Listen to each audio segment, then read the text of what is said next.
What if the end of the world struck you today? What if calamities, destruction, chaos, mobocracy happened, and it took you by surprise, took you unawares, and you were not prepared or ill prepared? Prophets, apostles, scriptures have been saying and warning for years about the end of the world, that it's coming, that it's upon us. But who's paying attention? Almost nobody. But what if that day were today? Are you prepared? Do you have food storage? Do you have enough water, electricity, supplies? This series will take you live as a word of warning to what will happen eventually to you, because we are living it. This is not a series where we say what if anymore, because what if is happening now to us. What if is live day one. Puerto Rico after a hurricane category 5. Imagine no cell phone, no light, no water, no anything, anywhere. Imagine if radios, telephones, communications were shut down. Imagine if everything and anything that you are used to was gone, except this. Or maybe you don't even have this. You understand that you can only go 3 days without water? 3 days. I'm going to take you through what is happening live at the end of the world. We are the Noriega family. I'm Mr. Noriega. And I'm going to take you on a narrated explanation day by day of what's happened. Day 1, the hurricane hit. Katrina hit us hard. Well, not Katrina. I'm sorry. Maria hit us hard. Now, the thing about Maria, if you can imagine it, the hurricane came, but it turned from a normal tropical storm into a category 5 cyclone within a matter of 24 hours. And since Hurricane Irma had already come and gone, and really it was just a breeze, they said Irma was the biggest hurricane ever to hit landfall, but it skimmed Puerto Rico. It didn't do anything to us. Yeah, water was gone and the lights were gone, etc. for 1 or 2 days, and no big deal. No big deal.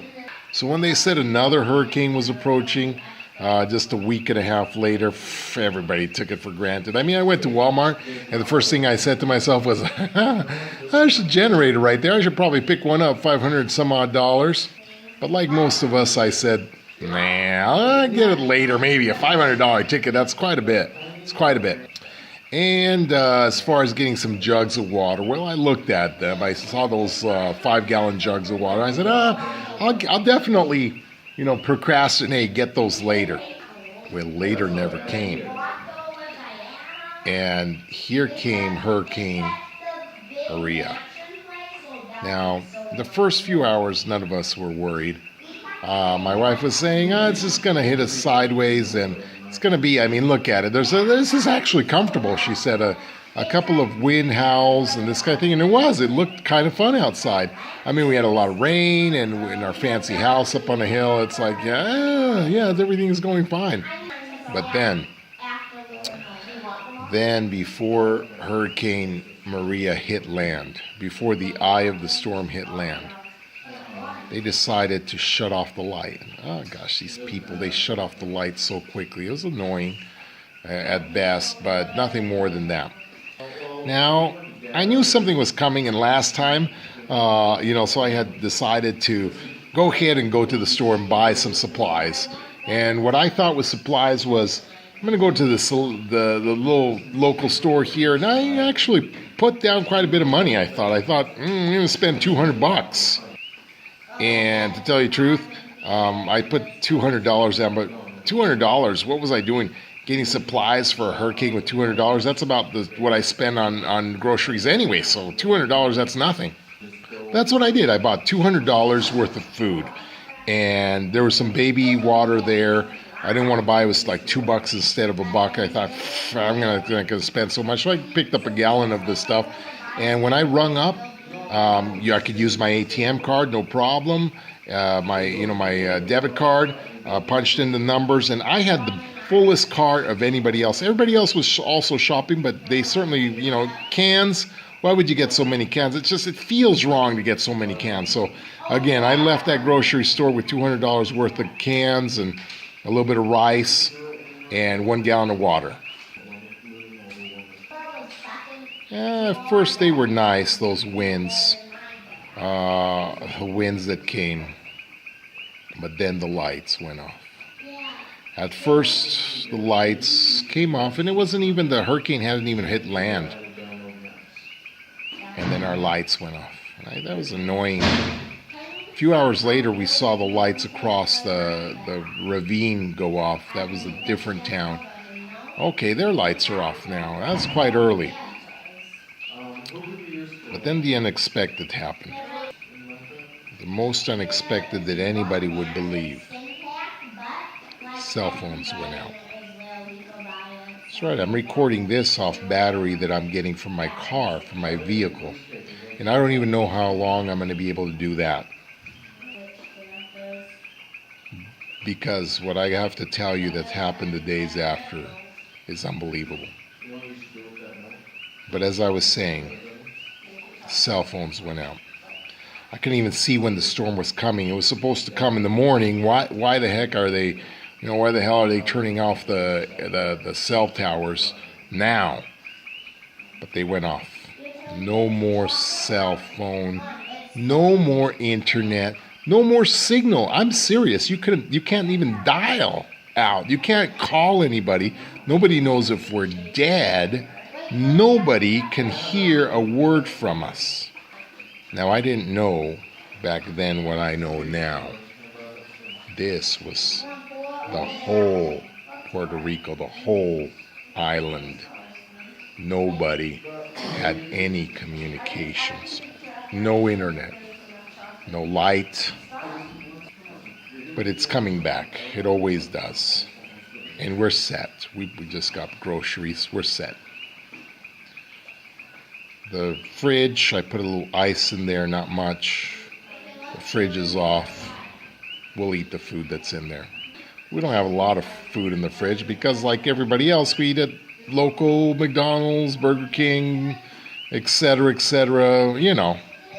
The works, what we're used to, 9 to 5, and we eat what's delicious out there, right? We don't, even for our kids, there's some cereal in the cupboards and there's some milk, but not much in the fridge, some steaks in there, whatever. But there's not, nobody makes homemade anymore. We're used to the 9 to 5, the grind, and even in the island, it's the same thing. It's the same exact thing. There's McDonald's, Burger King's, everything all popped up all over the place. So why would you stop anywhere? Stop and prepare yourself a homemade, delicious feast, nutritious, when you can go fatten up at McDonald's, right?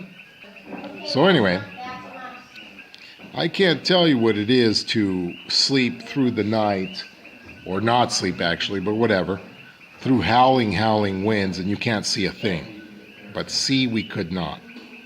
About 4 o'clock in the morning, my wife woke up panicked saying, "That's it, let's get up." But it was so pitch dark that you can't imagine how dark it gets if every light everywhere. Now the winds got so fierce out there in the middle of the night. The winds got so fierce that everything is trying to get shelter. And the eye of the storm hasn't even hit the side of the Puerto Rico yet. And this thing's due to cross the whole island. So, as in the middle of the night, as we're looking about not being able to sleep, there's a tarantula in our house. A tarantula. My son spots it and he says, "Father, there's a huge spider over there." Long story short, we picked it up. I sent my kid just to take it down, a little bit down the block. Now, we woke up at 4 o'clock in the morning, like I was saying. 4 o'clock in the morning. to panic. My wife was panicked. I said, you know what? We can't see, it's so dark. Let's just sleep. We're going to need a rest. We're going to need sleep. So let's sleep till the morning. But that's crazy. I couldn't sleep after that. I mean, the winds are so howling, so incredible that sleep did not come. Now, in my earshot right now, I can hear the present. Imagine yourself in a world of darkness, a world where everything is pitch black, there's no lights. After 6 o'clock, it's dark. And you're used to something. My son over there, my son Harrison, is asking my wife, he's saying, why can't we get a generator? Why can't we get a generator to my wife? And he doesn't understand. He's 8 years old. He's used to video games. But just right now, just to bring you to the present, just to flash forward here, my wife is, you can hear the noise in the background, but my wife's telling him, look, you don't understand. There's no reason to get a generator, and there is no generator. He doesn't understand that the stores are wiped out. But you see all those people on the hill over there? You see all those people that with their lights on and their good time? The gas stations are not selling gas anymore, so those people are going to run out of gas, and their generator's not going to work anyway. So you're not going to get to play your video games even if we had one, because there's no gas, there's no way. This is the end of the world. This is apocalypse time. Apocalypse time. What would you do? Well, those winds were howling. And like the prophets and the apostles have been saying to prepare for years, prepare your food storage, have a food supply, have a medical supply. We have none of those things. We have nothing. We didn't heed the warnings, and now, this is reality. We woke up to a dismal scene. The winds were howling like mad. And this was day one of hurricane, day one. The winds were fierce. I'd never seen anything like that. But they only got stronger and stronger and stronger. And I'd never seen anything like that. And they only got stronger until the roof of our house, the shingles came off.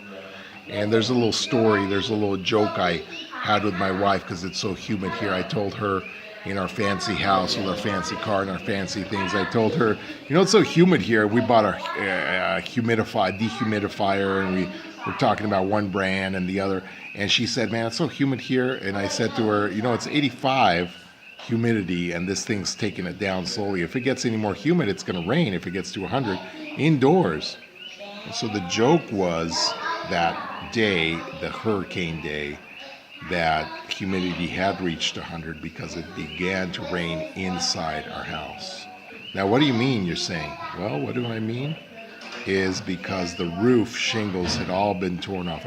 Most of the shingles had been torn off, and so inside our house now during hurricane time, as buildings are getting smashed, and I actually saw a whole tree dart across the country.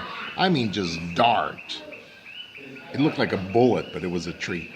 You should have seen the destruction I was seeing. Landscape just getting, all the trees just vanishing, just getting plucked up like weeds, like twigs everywhere. Telephone poles just being ripped out of their places. It was like nothing else. And I opened the door, and the pressure from that door, I had to shut it because it felt like the whole roof was going to cave in or something. So. And that was day one. Day one.